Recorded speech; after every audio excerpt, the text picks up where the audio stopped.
শহীদ president Ziaur রহমানের 3.5 বছর ছাড়া বাংলাদেশে কেউ সিরিয়াসলি এই রাষ্ট্রটাকে জনগণের রাষ্ট্র বানাতে চায় নাই। জমিদারি বন্দোবস্ত করে রাখছে, আমার বাপ দাদার সম্পত্তি বানায় রাখছে, এবং সেজন্য আপনারা তরুণরা বারবার এই স্লোগানটা দিয়েছেন, দেশটা কারো বাপের না। আমি তোমাকে ঘরে ঘরে মোবাইল দেই নাই, আমি তোমাকে ঘরে ঘরে ইন্টারনেট দেই নাই, কইছে না?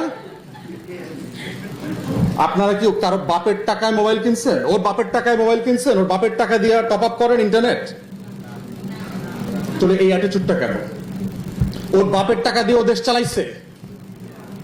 পদ্মা সেতু যে বানায় বারবার কয় আমি তোমাকে লাগিয়ে এই যে পদ্মা সেতু বানায় দিছি না, অ্যাটিটিউডটা দেখছেন? আমি বলে আমি ইন্টারন্যাশনালি আপনারা দেখবেন যখন হেড অফ স্টেটটা কথা বলে নিজের কথাটাও উই দিয়ে বলে। This is a respect to the nation. কারণ কোন হেড অফ স্টেট ওর বাপের জমিদারি বেচা ডেভেলপমেন্ট করে না, ট্যাক্সপেয়ারদের টাকায় করে, মানুষের টাকায় করে, জনগণের টাকায় করে। সে হইল সমবায় সমিতির প্রধান। তাহলে অ্যাটিটিউডটা কি জমিদারি অ্যাটিটিউড? আমি দিছি। তাহলে আমার রাষ্ট্রের ফেলিয়ার হচ্ছে যে আমি এই রাষ্ট্রটাকে রিপাবলিক করতে পারি নাই। Successive failure. এক্সেপ্ট শহীদ প্রেসিডেন্ট জিয়াউর রহমানের 3.5 বছর ছাড়া বাংলাদেশে কেউ সিরিয়াসলি এই রাষ্ট্রটাকে জনগণের রাষ্ট্র বানাতে চায় নাই। জমিদারি বন্দোবস্ত করে রাখছে।